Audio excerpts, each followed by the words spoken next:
evening and welcome back once again to In the Know, brought to you by the Racing Post and Coral, the second of a big weekend of racing.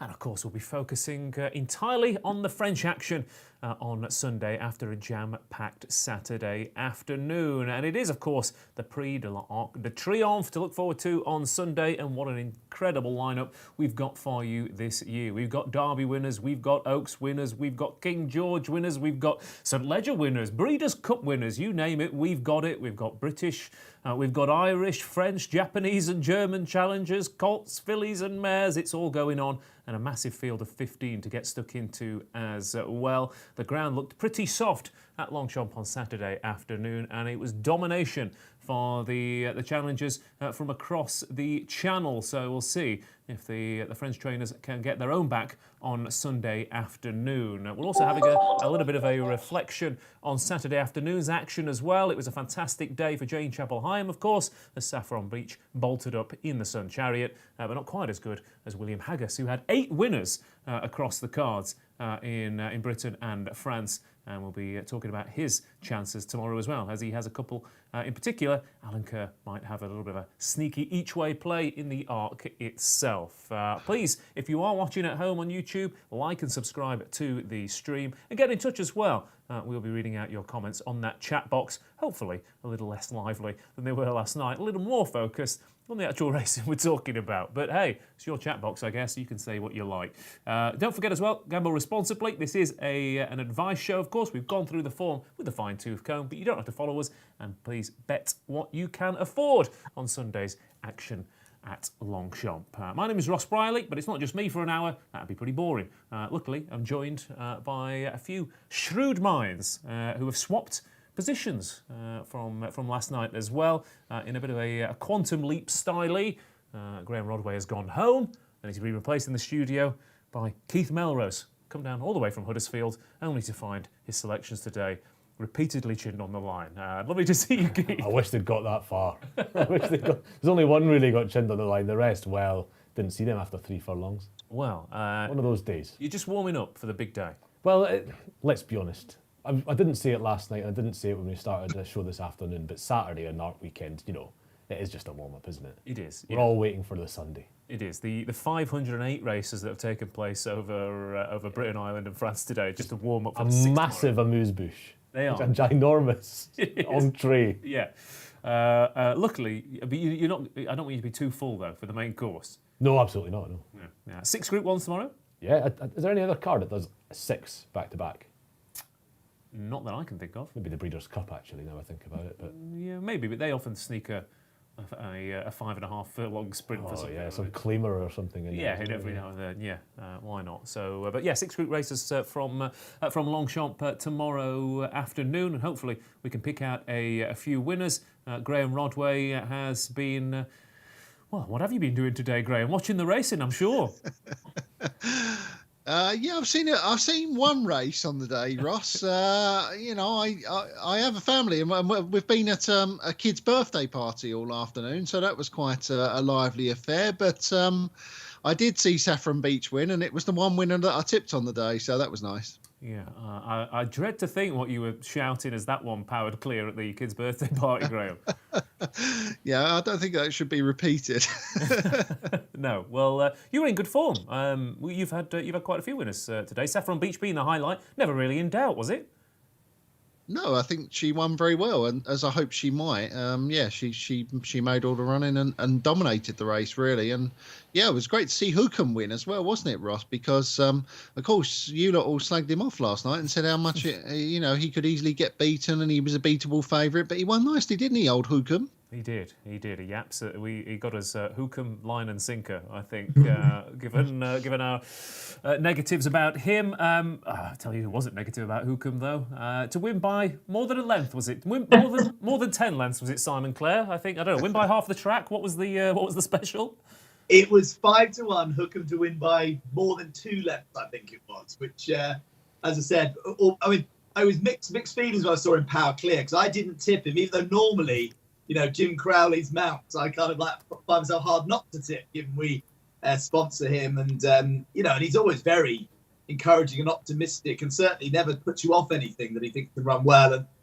But I did, and I started, backed against him. But as I said, at least the In the Know special came in, so you can't knock that. And also, it was well backed. Aldari was well backed. Another winner for Jim. Saffron Beach, well backed. And even that Katsumaki went off 3-1. I mean, twice those odds last night. I think I did say there was sort of some early money for it, like yesterday evening. So I'll claim that as a tip. But no, it was a good day's racing. But my God, the rain was insane at Ascot. And I think it's going to play a huge role in France tomorrow. Yeah, it was. It's not often that you get a back-end Ascot card where the ground goes soft, Keith, and you think, oh, this will suit perfectly all the horses who ran at Royal Ascot, because of course it was it was shocking weather that week as well. Yeah, it was awful, wasn't it? Yeah, horses that ran in the on the Friday especially. We're going to maybe talk about some of them later. Yeah, and of course, Vadream and King's Lynn, Ben Goff Stakes, they both ran in really well in terrible ground, and Ascot form coming to the fore. What was your personal highlight of this afternoon? Personal highlight? Oh. Well, I think I was cheering on something to get within 2 lengths of Hookham, really. That's how good it was. That's how good it was, yeah, absolutely, yeah. Okay, good. It was great. It was, I mean, we were both on the red car, 2-year-old trophy second there that Chipotle came and got. And it was a perfect setup for a tantalising finish, because Chipotle had never run over 6 before. Yeah. Came out the pack to challenge, and I thought, maybe you won't stay, but he did. Yeah, and he's in the sales, isn't he? Chipotle? Yeah. Is he? Wow. He's in the horse and training sales. Is he going to be a better 3-year-old, do you think? I think they might. Well, someone might buy him and take him to stud at this rate. But he's had quite the season, hasn't he, Chipotle? But it's good to see the Brocklesby winner go all the way through the season. To be fair, isn't it? Yeah, it's been a while since we've seen anything of that nature. But we've got a fantastic Sunday for you. So get in touch with your selections at Longchamp on Sunday. Of course, so we'll just rattle through because of course today's meeting at Longchamp is going to play a bit of a hand in where you want to be challenging, where you want to be positioning. You had a lot of horses rattling down the outside. I think the most impressive one for me was, I know obviously we had the Cadran, but Dubai Honour. Absolutely bolted up. William Haggas, 8 winners on the day, 3 for James Doyle as well, 2 for Frankie Dettori. So if you're a French trainer, you'd be wanting to get a few winners in tomorrow. You'd have thought so. Well, you would, and what must it feel like? It must feel like Cheltenham to us this year. Everybody comes across and takes the races off you. Your big day. Just this year especially, but most years. But yeah, it was. Are the French that bothered? Did they take real umbrage at that sort of rivalry with Britain and Ireland, or do they just want to see their own horses do well? I don't think it's necessarily the rivalry, but there's between 150 and 200 grand on the table for the winners of most of the races. They want to win the races, absolutely. About that, yeah. Simon, what did you make of Longchamp today?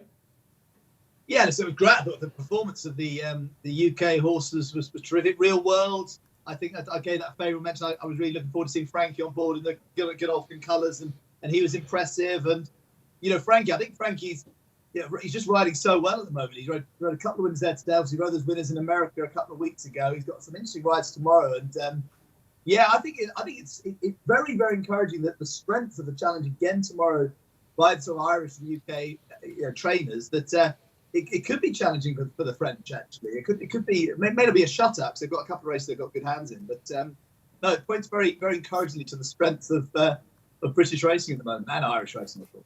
Yeah, maybe they just don't watch the Saturday Longchamp card either. Maybe they've saved all their best hopes for Sunday. But let's crack on with Sunday. Like I said, get in touch. We've got the chat box open here. A few people already putting their ARC selections. Rabi Ha for Robert Stewart and Kieran Catterson is a definite fancy, and a few else. Mark Smith better the day is Kinross in the Foray. He will absolutely relish those conditions, of course. But we start off with the juveniles over the mile here with the Marcel Boussac, of course, for the fillies. Here, 9 of them lining up, and André Fabre and Maxime Gouillon team up with the favourite here, Raclette, at 11-8. Agatha 4-1. Fleur de Diary is 9-2. Zelly 17-2. Acer Ali 11-1. Natasha in at 12s. Oscula at 20s and 25-1. And bigger the rest here, and possibly one of the French bankers of Sunday afternoon in the shape of Raclette, a filly by Frankel. Just to call out as well, Judmont often name their horses based on the breeding as well, out of emollient, and they've called it Raclette. So have you ever used Raclette as an emollient, Graeme? Well, what does that mean, raclette? Well, raclette's a cheese and emollient is a moisturiser, so we could see if we could do it live on air, perhaps. Right, you live and learn, Ross, as they say in life, and I've certainly learned something there, that's for sure. What did you make of the horse, Graeme, Raclette? What did you make of those 2 wins? Well, yeah, I mean, she's been very impressive, hasn't she? You know, there's no doubt about it, and when Andre Fabre lines one up for one of these races, there's always thinking, oh well, must just probably go and win. But we've been undone recently by a couple of horses. Halla Afmani comes to mind, particularly in the Race of Terre, the Firth of Clyde. Horses that were inexperienced but looked very, very good in their few runs, coming up against more experienced hardy types. And I think that would be my slight worry with Raclette. Of course, she looks like she could be a class apart. She has had 2 runs. Both on soft ground, so the conditions shouldn't be an issue. But of course, she is coming up against some real tough, genuine fillies. I mean, the second favourite, Agatha's run 6 times already, so she's going to be absolutely battle hardened. Fleur de Ries, who's next in line. I mean, she's had more runs than the Raclette as well. I don't like taking short prices about horses who are inexperienced and come into it having, she's not really battle hardened, is she? So I think she's going to be very good to win, Ross. Yeah, she's going to have to be a good to win. If you just had a voice from the gallery as well, Rod, as if you could just move your face up or your laptop down slightly, because currently you are hidden behind the free to play promo, which is great. Is that better? Can you see me now? Can you see strong flow behind me? That's important. Can you see strong? You can see strong flow. Kicking King's hidden though, but we can see. Yeah, we can't see Kicking King, but everybody knows him. Nobody knows who strong. None of the kids know who strong flow is anymore, Gerard. No. Lovely art on the wall there. It's great seeing into people's homes in these days of Skype and Zoom, isn't it? But Raclette, 11:08 favourites. Andre Fabre not won this race since 1995, but it is a fairly rare runner for him. He's only had 5 runners in the past decade, for example, and 3 of them were in one race. So it's not often he has a horse like Raclette at this time of the season, and of course. I mean, as all the Juddmonte horses do, comes from a fantastic family. Of course she does, and you've stolen my thunder a little bit there. I was going to talk about how Andre Fabre, this isn't the sort of horse he gets an awful lot, Yeah. And this horse should really go on next year as well. Frankel hasn't yet become known for lots of good juveniles, particularly. They tend to stay well when they get to 3. And Emollient, she was a Breeders' Cup horse, wasn't she?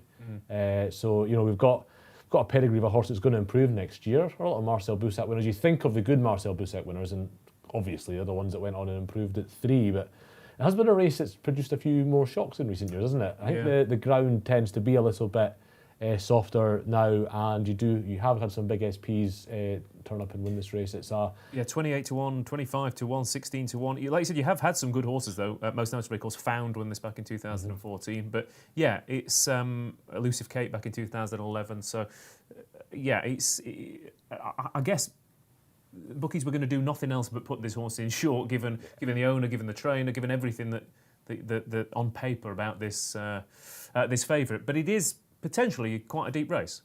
Yeah, it's probably a group of the best group you could get turn up in the race, really. And the contrast between Raclette and Agatha is quite noted, isn't it? Agatha is basically a street fighter and really toughened up over 6 runs. Still getting better with each one, and lots of the form on soft ground too. Our Dam's best form was on soft ground, and our Dam actually stayed a mile 6. Yeah. So I've got no issues about going up and trip for this race, even though she's by Caravaggio, who tends to have faster horses than that. They're getting, that's what they tend to do, what Ballydoyle or Coolmore tend to do, is they mix the pedigrees, don't they? But I would probably be more inclined to back Agatha. You want a horse that can get through the ground in a race like this. But when I looked at this race, you did that really annoying thing where somebody tells you how they look at a race, and they come up with a really funky angle that's really compelling. And then when you sit down and look at the race, it's all you can see. It's all you can see.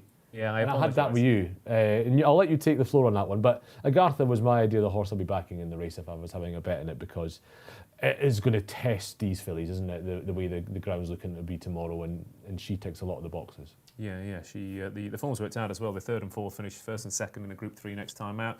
The one thing I think the first thing that stood out to me was there's potentially a few front runners. Who knows? Oscula, Fleur Diary, and Agartha all have gone from the front.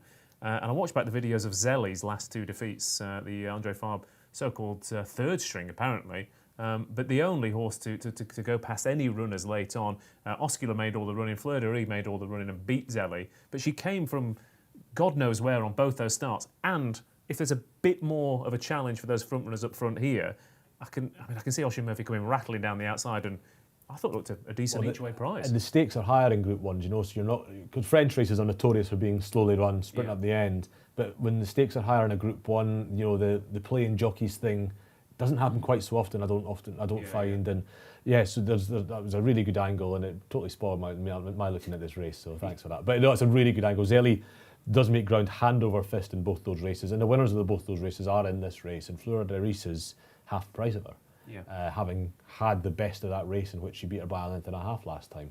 It's an absolute no-brainer from a value perspective. Yeah, and if you want to watch those replays back then on France Gallop as well, or on YouTube, if you search for the name of any French group races, you can watch Zelly rattle home into second, which she might well do tomorrow. But you're with Agartha mainly? Yes, Agartha is the one that I would think is my ideal horse that will really run well in this race. Okay, and Rodders, how are you playing this? Taking on Raclette? Yeah, it's the one horse that it's the one race that I don't like on the whole card, really, Ross. I think it's very, very tough race to decipher, but if I had to play, I'd probably play Agartha. Okay, two for Agartha then. I'll go for Zelly here, who you shrewdly put in a little bit shorter than elsewhere, Simon. I think that's because you agree with me. Yeah, we do. I think Zelly's got a great chance. Jockey bookings, that all the jockeys are riding the horse you'd expect of the three Fabre horses, so Oisin Murphy's coming for the ride. Both the last runs, a poor ride last time, unlucky the time before, and loads of form on good form on really soft ground. And I think Zelly's got a cracking chance of the prices. And the fact that Fabre runs 3 in the race just suggests that they're all 3 good horses. He doesn't necessarily know which is the best. I think the ground's the big. I've looked at the weather forecast. The rain between now and 1 o'clock tomorrow rather in Paris is just incredible. It's going to be heavy rainfall for the next 12, 16 hours. I think it stops about 1 o'clock for Steve-O and whoever's there actually at Longchamp, so it'll be dry at that point. But they're not going to abandon this car. But this is going to be probably some of the heaviest ground we've had at Longchamp in years, even by Longchamp standards. So on that basis alone, I think you've got to take on some of the favourites through the card. I'd take on Raclette. She's entered on Friday in the Also Sharp Stakes, and Fabre today was saying he doesn't think she wants really heavy grounds. There's a possibility she could even come out before tomorrow. But I'll be taking on Agartha by Caravaggio. Will she really stay a really testing mile? And I think Zelly is one I like. Ace Rally's been quite well back this evening. She's got some good form on soft ground. So I can see that. But yeah, Zelly for me. And I think it's going to be really crazy conditions tomorrow, even by Longchamp standards. And that's something I'm going to be focusing on through the card. Yeah. Of course, a couple of years ago in Volgeast, when the Arctic was absolutely desperate, and it could be very similar conditions tomorrow. Ace Rallier, who rattled home down the outside to win and is a heavy ground winner as well, has to have a little bit of a squeak, and it'd be quite the season for George Bowie if Oscula could win this race as well, and she's certainly got the form to get involved. But the Marcel Boussac then, first tip of the day. Yes, Agartha. Agartha it is. Rodders? Yeah, I'm with Agartha as well, Ross. Okay, and I will go with Zelly, a decent each-way bet in that opener. And Simon? Yeah, me too, Zelly. Okay, there we've got 2 against the field for you then. A few at home who put up selections here. Drew says Acer Ali is a live outsider as well, but he also says Raclette is apparently the best horse Fabre has trained. Again, some trainers do like to say that about one horse every single year. So whether Andre Fabre is that bullish remains to be seen, though. So that's the first race of the day tomorrow at Longchamp. As we move on to the Prix Jean-Luc Lagardère. Of course, this is 7 furlongs for the 2-year-olds here. Group 1 contest. And Hugo Palmer's Ebro River is 9-4 at the top of the betting. Ancient Rome in at 130, Akakaba is 4-1, and Angel Blur is 6-1, Stone Age at 7-1, Noble Truth at 10-1, and 14-1 bar those here. Again, another 9 of them line up. And James Doyle had an absolutely fantastic day at Longchamp this afternoon. And Ebro River, Graham, I mean, he's a quirky sort, isn't he? We've seen him get a bit worked up and a bit caked in sweat a couple of times this season, but you certainly can't doubt his talent, and he's already a Group 1 winner. Yeah, I think most people would think that the form when he finished third behind native Triomphe last time is probably the strongest piece of 2-year-old form in this race. It looks the strongest 2-year-old form of the season so far, I think, that native Triomphe form in the National Stakes. But he did shape maybe as though he might be better over shorter trip, I thought, that day, Ebro River. Of course, all his best form is over 6 furlongs. He was at 7 furlongs for the first time that day. He was £1 below his best Racing Post rating that day. So Racing Post ratings would suggest that he probably did get the trip. But I still think he's got some something to prove over 7 furlongs, particularly at Longchamp on really testing ground. I'm not entirely sure he's the strongest of stayers, Ross, Ebro River. Okay, so there's potentially an angle in here, given he's clear favourite here at 9-4. Next couple in, Graeme, are not quite unbeaten French runners. Of course, Ancient Rome was beaten on his debut, but 2 horses who've improved hand over fist with runs. Either of those 2 tickle your fancy? Well, the Andre Fabre angle is quite interesting in this race because Andre Fabre's got quite a good record. He hasn't run many in the race. He only had 3 runners in the race in the last 10 years, Andre Fabre, and he's won it with 2 of them, Ultra and Victor Ludorum.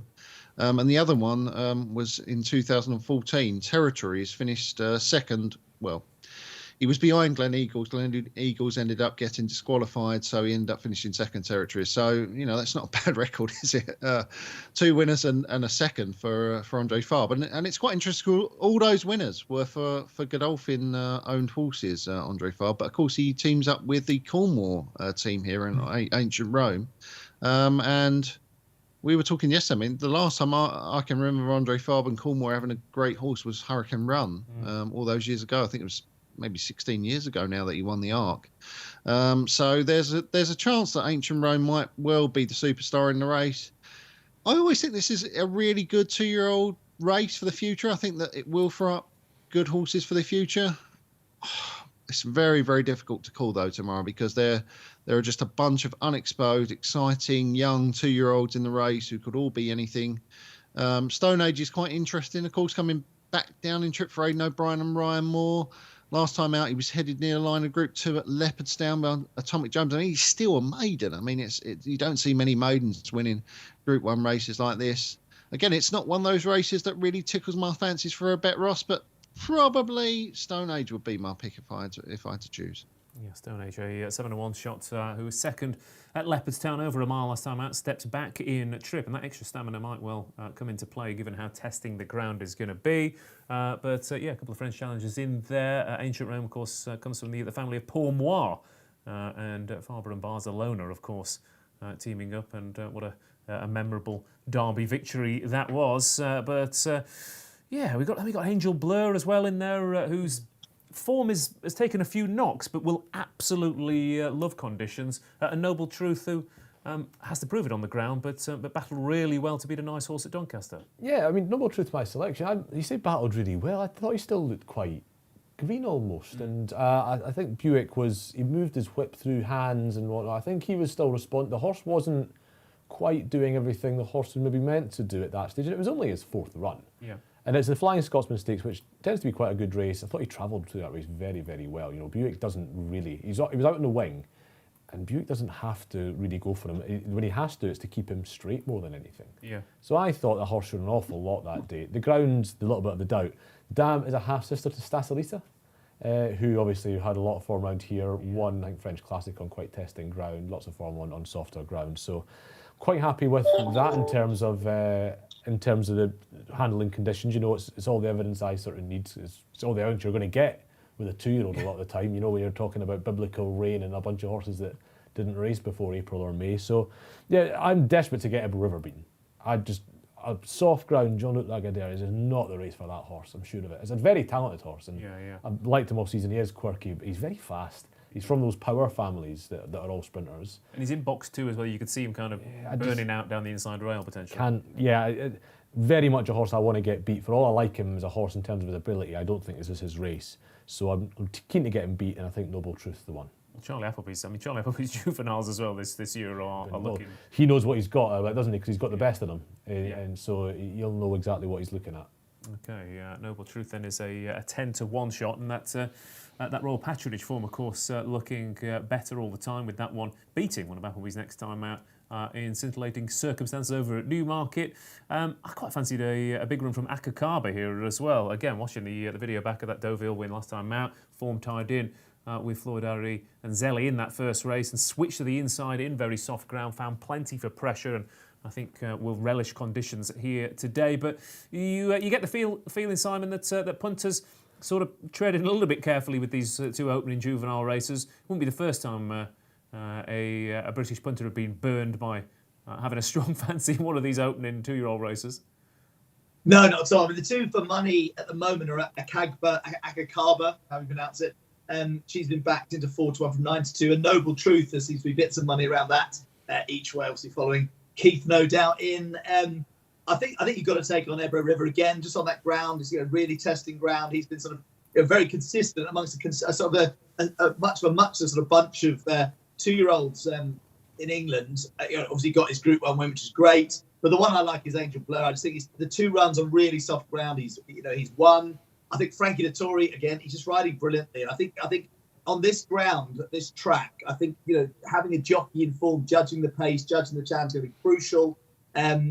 Charlie Appleby, I can see the Noble Truth angle, but Charlie Appleby just chucking in winners left, right, and centre wherever he takes his horses, and he's a 10-1 chance. And I wouldn't put you off that. The In the Know Special is an English trained winner to win this race, 5-4 from 10-11, and you obviously get Ebro River, Angel Blur, Noble Truth, and the Wizard of Eye all running for you.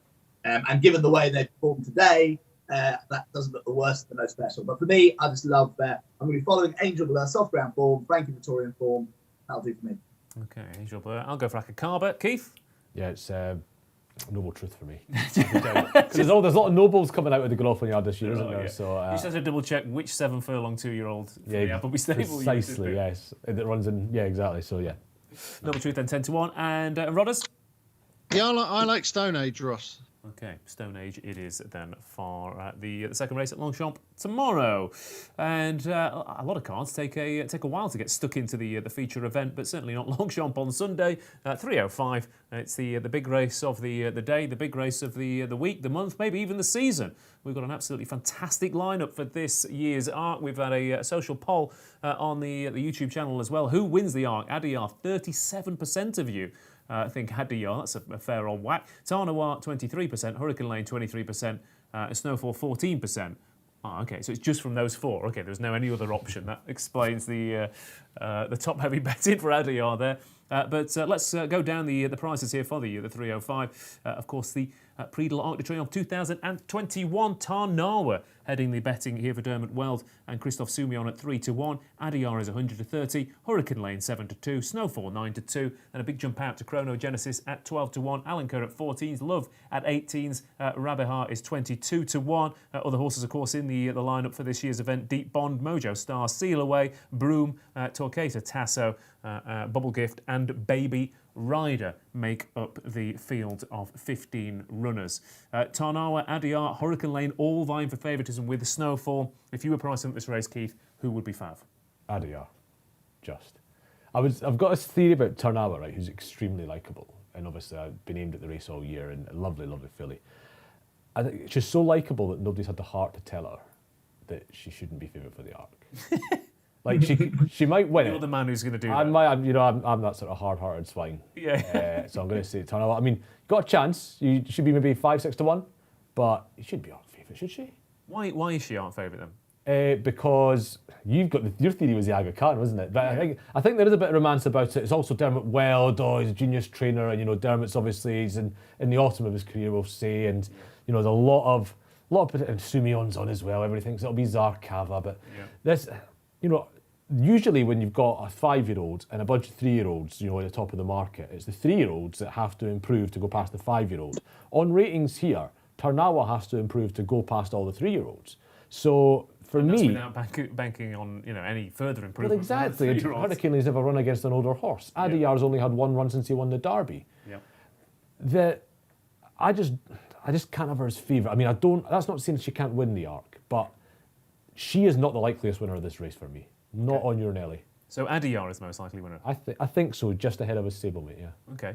Graeme, talk up the chances of Tarnower, even if you don't fancy it, just to put the cat amongst the pigeons with Keith. Oh, he's on mute. He's gone. He's muted himself. Can't say it. He can't bring himself to say it. It's a schoolboy error. The Tarnower fans have come in and cut the feed off. But Rodders, let's try again one more time. No.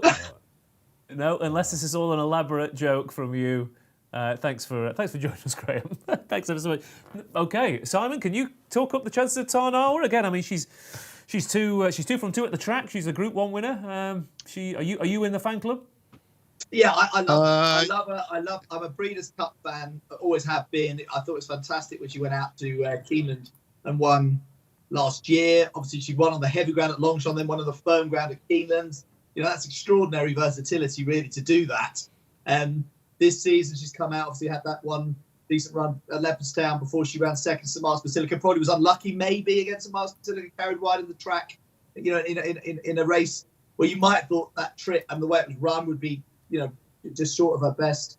So I think she's fantastic. I think she probably deserves to be favourite on the fact that you do know she acts on the ground and stamina shouldn't be an issue. Whereas horses like Adayar, Charlie Apple himself says he doesn't know if he'd want heavy ground. And actually, Snowfall, for all it was good to soft at Epsom when she won the Oaks and won by wide margin. When you look through the balance of her form, she's actually only encountered very soft ground twice, and she's been beaten both times on it. I'm not convinced Snowfall actually wants heavy ground. I know Aidan O'Brien was talking that up in her favour earlier in the week, but I'm not convinced she does. So I like Tarnower a lot. I also like Hurricane Lane a lot, just on the basis of stamina, having won in France on soft ground.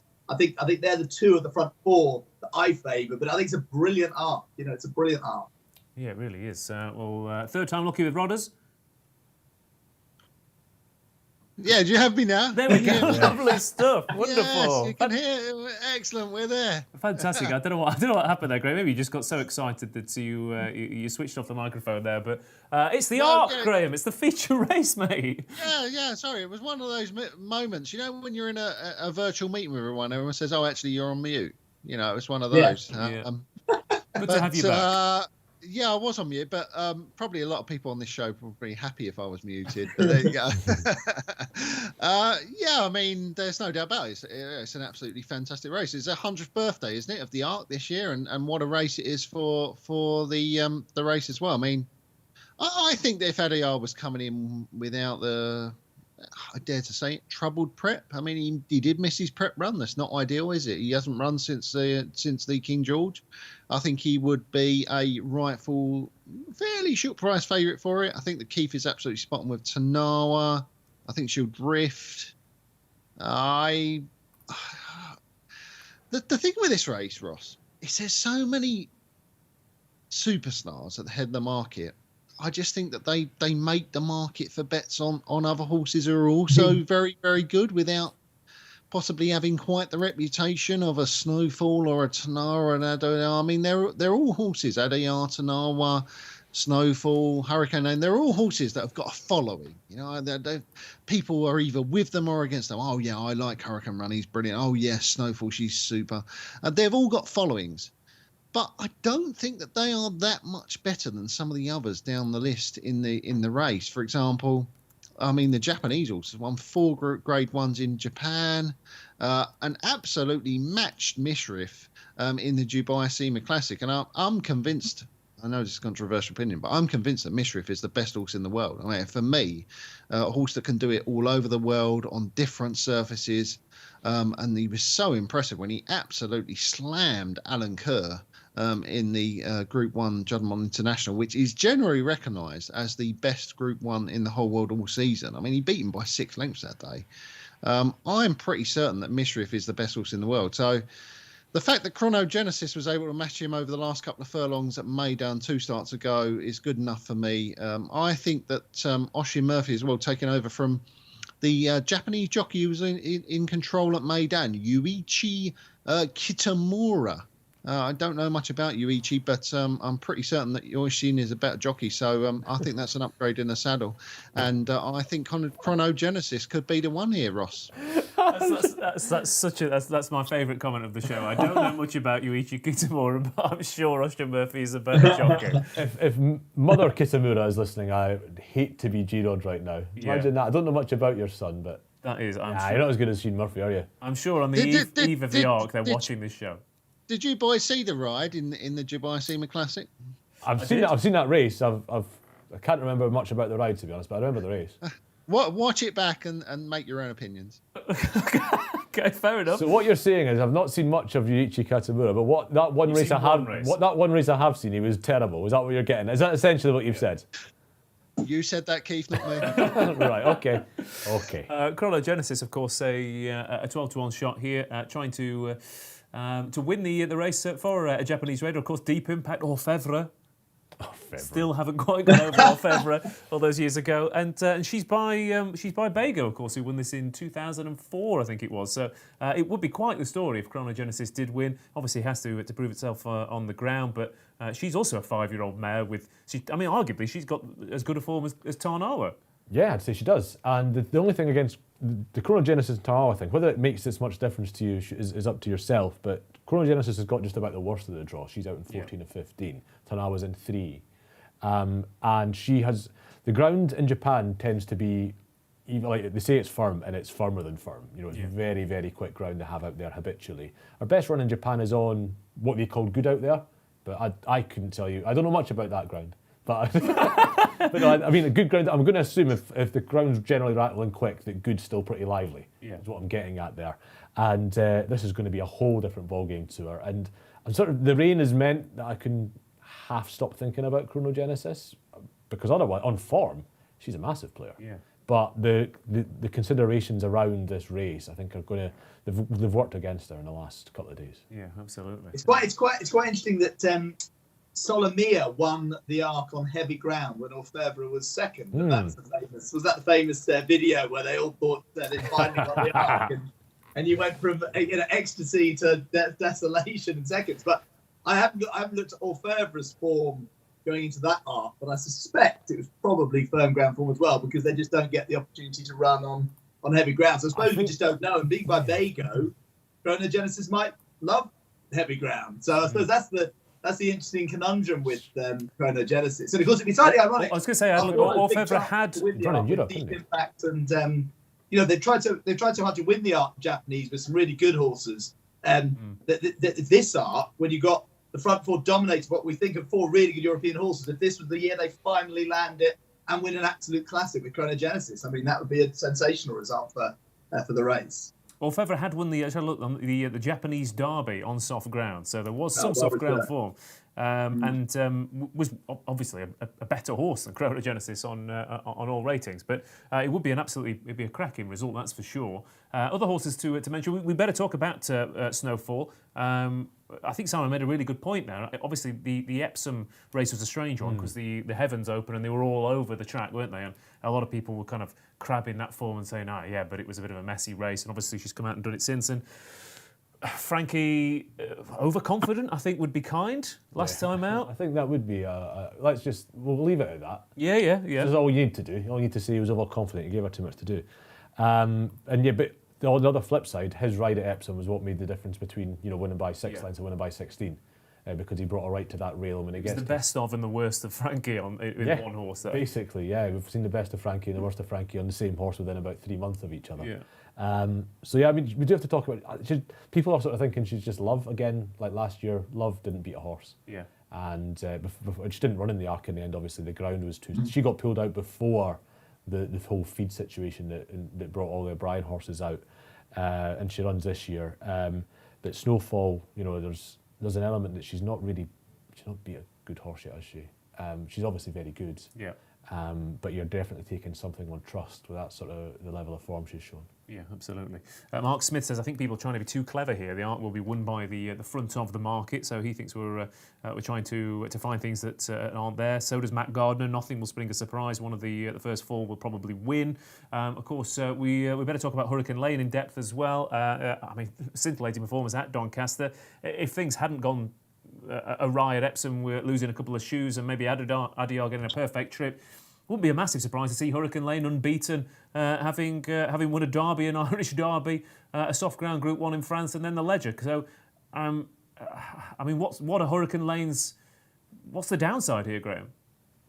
Yeah, I don't think there is a downside really to Hurricane Lane. I mean, let's be honest. Going into Epsom, we all thought that he was the best of the Godolphin runners going into the derby, and yeah, there was late money for Adyar, and he won well, Adyar, but.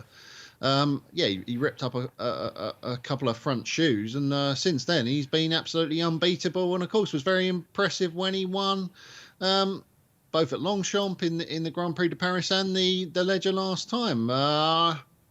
It's such a difficult race, Ross. I mean, I was talking about this race today to a few friends, and I said, you honestly could see any of the top 7 or 8 in the race running well. I mean, I think Rabihar's a really good price each way as well. I mean, I remember writing the section analysis for this race last year for the Racing Post, and basically putting Rabihar down as the big one who was inconvenienced by the way the race was run. It was a messy race last season. They went no pace, turned into a sprint up the straight.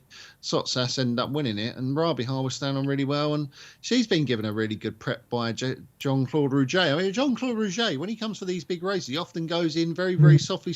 He goes Group 3, Group 2, Group 3, Group 3, and then suddenly Group 1, and then they often produce the goods. So it wouldn't surprise me if that ran well. Rabihar had an inside line on Alaka this morning. Spoken to William Haggis, and he said that it's a really, really hot race. I think he's got an each-way chance. But you could pretty much say the same about almost every horse in this race. Every horse has got an each-way chance, haven't they? Yeah, pretty much. 4 places to aim for. Yeah, a couple of words at Rabihar. The last 4 older horses to have won this race had run in the Arc the year before. So the fact that Rabihar was such an eye-catcher last season, as you said, I watched the race again to remind myself, Graeme, and she had no chance coming into the straight, and basically, came from the back group to be the big eye-catcher into the middle. So she's got box 15 though. And Alencar, of course, Simon, heavy ground. You were saying about the ground. This horse absolutely lapped it up at Ascot this year. Too far back at Longchamp behind Hurricane Lane, too short a trip last time out. I mean, with 4 places, I'm looking at Alencar and thinking, we know what he's going to do. He's just going to keep on grinding. Yeah, and the stable's in such fantastic form. And I asked the traders when I rang them before this just to say, like, where's the money going? And, is there a wise guy horse almost in the Arc? And it's Alencar. He's been backed everywhere, I say, with that soft ground form, given the stable form. And actually, when the Arc's been run on heavy ground, the last twice was Solomir winning at 33-1, and when Walt Guys beat Enable, and he was the 13-1 chance on the PMU. And Sotsas last year, very soft ground, also turned over Enable. So it's almost on this ground, if I'm right, and it's horrendous, it's worth finding a couple of big prices. And Alencar seems to be one that they're finding now. And actually, now Rodders has pointed me in the way of Rabia. I think I'm again with the point about the older horses last year's form. I'd probably chuck a few quid a Rabia at 20-1. So, I think there's a chance there could be a turn up in this Arc, which is crazy given how we've gone on about what a brilliant target is and the quality at the front end. But heavy ground Arcs are just are traditional races. So Alencar's the one that seems to be attracting the money. Okay, well, let's wrap this up then. Simon, what wins it? I'm going to back. I think Hurricane Lane is the one I'll end up backing at the front end, and I'm going to chuck a few quid each way at Rabia, basically because I'm following Rodders. Okay, very well. Rodders, just reiterate, are you following yourself? He's been on there backing them like you were last night, Ross, hasn't he? He's been on the... I'm on... I've backed Chronogenesis to win, and I've backed Rabihar each way. It could easily be one of those races where you've overthought it and one of the favourites goes and wins easily, but I just think there's value to be had against them. Okay, very well. Keith? Hurricane Lane for me. I've not talked about him yet, but I love him, and I don't think he's a St. Leger winner, but he only won the St Ledger. He's not a St Ledger winner. He's a 1.5 mile horse. And he's the one for me. We've not mentioned a horse called Deep Bond too. If there's going to be a massive, I think Alenquer's found his price. I was with you. He was 33s yesterday. Yeah. But I think 14, 16s he's found his price. Deep Bond's a very slow striding Japanese horse that won the Prix. He's got form of what they call yielding in Japan, which is the best clue you've got. Beat Broome that day, but put in some pretty quick sectionals as well. So he might be the pace angle in the race. A horse that's got a long stride isn't going to touch that ground as often as some, and might be the sort of type that hangs around longer than he should and maybe gets himself into one of those lesser places. Okay, but Hurricane Lane's a bet. Okay, yeah, I think Hurricane Lane at the top of the betting as well. I agree. I think he's done very little wrong, and conditions should be spot on. But Alenquer, yeah, shame about that 33s, because all I can see is him grinding on down the straight into a place in terrible ground. People at home, we've got Broome's the boy, says Brad Furness. Chris Hall says Hurricane Lane hasn't had a tough race since his boots fell off at Epsom. He's moonwalked the other 3 races. That's a lovely summary there. Mark Page says Dutch the Godolphin 2, and you'll have the winner. Dante 44 is back in Bubble Gift at 100 to 1. Fair enough. Good luck with that. Tilly says Tarnawa is class with 4 exclamation marks, and Craig Elwell is going with Rabbit Heart each way at 25 to 1. So that's the Prix de l'Arc de Triomphe for 2021. Pretty much covered in about as much depth as we possibly can. It's not just about one race, of course, tomorrow. We've got 3 more Group 1s to have a look for you. The Prix de l'Opera is next up. Group 1 contest here for the fillies and mares. And Audaria is 3 to 1 favourite here. Sibylla Spain is 5 to 1 with Palmas at 8. Joan of Arc 17 to 2. Grand Glory at 9 to 1. Thundering Knights at 10s. Ambition 12s. Bergerita 12s. And Bigger Prices the rest. This looks, I know, Graeme, you said you didn't have too much of an opinion in the juvenile contest tomorrow. This, to my eyes, look by far the toughest race on the card. We've got a lot of unexposed French performers in here, and I'm hoping you've got something up your sleeve for the Opera. Yeah, very, very difficult race to weigh up with not only the French form, but obviously the British turning up and the German form, of course, Ross, because we've got Herr Vola with the runner here in Palmas. Get out, Herr Vola. What's wrong with my German? Herr Vola. Yeah. He won very easily last time out in Dusseldorf, and of course, one of my favourite systems is following German horses on very, very soft ground, which it is going to be, of course, at Longchamp. But I just think that the standout piece of form in this race, the absolute Group 1 form in this race, comes from Thundering Knights. I thought that the race that she won at the Curragh in June, the Pretty Polly, I think they call it. I always get a bit confused because they have a Pretty Polly in Ireland, a Pretty Polly in England, and they're slightly different. Of course, the Group 1 is the Pretty Polly in Ireland, and she beat Santa Barbara that day by a neck. Of course, Santa Barbara ill-fated, sadly, but of course did go on and win 2 Group Grade 1s in America, and the front 2 were well clear that day. I think that form is the key piece of form in this race, the one that Thundering Knights won that day at the Curragh. Now, she has been beaten twice since. Now, we have to go into excuses here, and I'm not a big one for excuses, but I'll try and make them. Now, she was beaten behind Grand Glory and Audaria, who both turn up in this race next time out at Deauville, but I think that was off quite a long break. I wonder if maybe she wasn't fully wound up that day. Last time out, she finished behind La Petite Coco and Love in the Blandford. Now, Love is turning up in the Arc, of course, so we know how good Love is. And La Petite Coco is a hugely improved 3-year-old. I don't think that's bad form at all. The Warrior, of course, is the really testing ground for Thundering Knights. Her best piece of form at the Curragh, and that Pretty Polly came on really fast ground. But she's got form on yielding, Axon soft. I think she'll be all right on it. So it's Thundering Knights for me, Ross. Thundering Knights then, a 10 to 1 shot for Joseph O'Brien and Shane Cross. What a day it would be for Shane Cross with a Group 1 winner over at Longchamp. Of course, he was on board when this one won the Pretty Polly. The Prix de l'Opera, Keith Melrose. Yeah, it was a very open race, but it was a horse that I thought wasn't necessarily the likeliest winner, but was an extremely wrong price. Okay. And it was Zayada. He was done about 16s. This was a horse that was meant to win the Oaks and should have won the Cheshire Oaks. We went off, I think, second favourite for the Oaks in the end, possibly. After that, she won at Newcastle. She finished second for Lee Bowthorpe in the Nassau, which is one of the best pieces of form in this race. Obviously, the ground was on the soft side there too.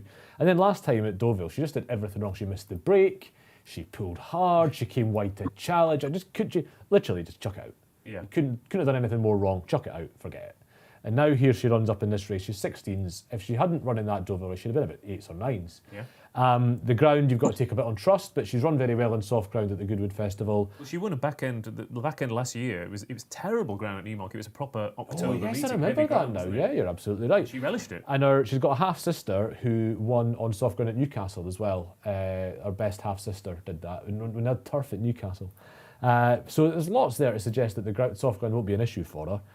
She looks like a Group 1 filly all year. She's turning up here. I think 16s is a mad price. I think she should be 8s or 9s. Well, I mean, she was 2 places ahead of O'Dara in that race as well, and ahead of Joan of Arc, and they are significantly shorter prices here. So, yeah, I think Zayada's a huge prize. I thought Joan of Arc might be of interest as well. We're talking about conditions. Zayada will definitely handle it. Joan of Arc has won in bad ground her maiden and was second, of course, in the Irish Guineas, chinned on the line in heavy ground. And I think the return to testing conditions will see the best of Joan of Arc. Joan of Arc and Zayada for me in the Opera. Tell us the story of the market here, Simon. Again, does anyone any moves in this? What looks like a pretty tough Group 1? Yeah, I mean, look, there hasn't been anything massively back, but I think the favourite's the one we want to take on. The fact that she's almost been priced on last year's Longchamp form, and she hasn't been in that same form this season. And again, I love the Breeders' Cup. It's great to see James Fangio take her out to America and win with her there, but I think she's worth taking on. Palmas, obviously, German Oaks winner last time out, 3 from 3.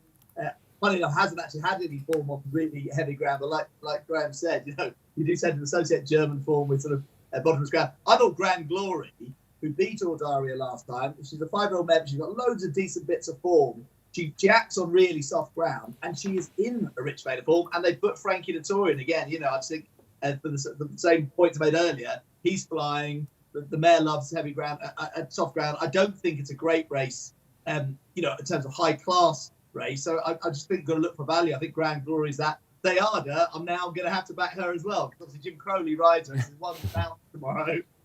I missed out on his winners today. She's bound to win if I don't back her, and then of course if I do back her, she won't. But again, I think I've got to look for value here. Grand Glory and Zayada, probably the two I'd go for each way and take on the Fab. Okay, Schrodinger's filly, by the sounds of things, Zayada. That Keith, must be really pressure to have that much power on your shoulders that a horse wins or loses depending on if you back it. It's true. Don't envy you at all, Simon. That must be really bad. Zayada for you then, Keith? Zayada for me, yeah, definitely. Okay, and Simon, Graeme, either or? As much as I would like to go for the Herr Vola trained Palmas, I'm going to be back in Thundering Knights. Okay, Thundering Knights. I'll go with Joan of Arc and Zayada off that Goodwood form. And Simon? Yeah, Grand Glory, my Dettori angle. I think he's going to have a really good day tomorrow, and Zayada. Okay, very well. That's the Opera then, as we move on to the fast and furious Abai here. 5 furlongs Group 1 contest on the agenda, and Sueza is a 2-1 market leader. Of course, French trained, but has been making her name in the UK this season. Glass Slippers 9-2, Winter Power 5s. Bernil is 9-1 with Romantic Proposal. A Case of You 10-1, Urban Beat 16s and 25s. Bar used to be that in the Abai you really wanted to get that low draw from the inside rail, but we have had Mabs Cross and Move in Time and a couple of others win from double figure draws, and that's where Sueza's coming from. Box 12. She was in the wrong position last time out at York. She's the one to beat, Rodders. Do you think she's a fair price, or have you got something else up your sleeve for this Abai? No, I don't think she's that good. Do you, Ross? Sueza? I think she looked pretty damn good at Goodwood. Isn't she the best 5 furlong filly in them? I think Keith's saying... Isn't she possibly the best 5 furlong horse there is? No. No, you poor summer child. You're going to have to give us more than just no, Graeme. You're going to have to give us more. Yeah, well, I mean, she won that race at Goodwood, obviously very impressive, but the time wasn't amazing, and I don't think that she is a Group 1 filly. I must admit, she had a limitations exposed last time out at York, of course, behind Winter Power and the really fast American horse that went absolutely bonkers from the start, and obviously couldn't keep that up. So I think that this horse, Sueza, is the sort of horse that we call a bookie's horse in Britain, isn't he? You know, she always goes off favourite, and 9 times out of 10 she usually gets beat, which is super if you're a bookie, and super if you want to take her on. So, I mean, I'm dead against Swage. I could not have her. Glass Slippers, of course, won this 2 years ago. A bit disappointed with her last time out of the Curragh because I thought she came through to win her race and then didn't win it. You know, you're like, oh, yes, she's going to win Glass Slippers. And then she ended up getting run down in the final stride. Winter Power, very, very fast horse. Absolutely love Winter Power. Loads of time for her, but her best form is all at York. And her race this season was always going to be the Nunthorpe. I'm not convinced that she's going to be at her best this day. I think that the race will go to the French Bernoy. When I watched the Arc Trials Day, and this horse absolutely bolted up in a Group 3 race that day over the course and distance. And when this horse Bernoy crossed the line, I was like, well, nothing will beat that in the A-by. This is absolutely speed the whole way, really fast horse. The only downside, of course, is that he is drawn out in stall full team, which is not ideal. You would have preferred a low draw. I think 7 of the last 10 winners have all been drawn in single figures, which is a slight concern. But Ross, you just said, didn't you? And we spoke about this last night, didn't we?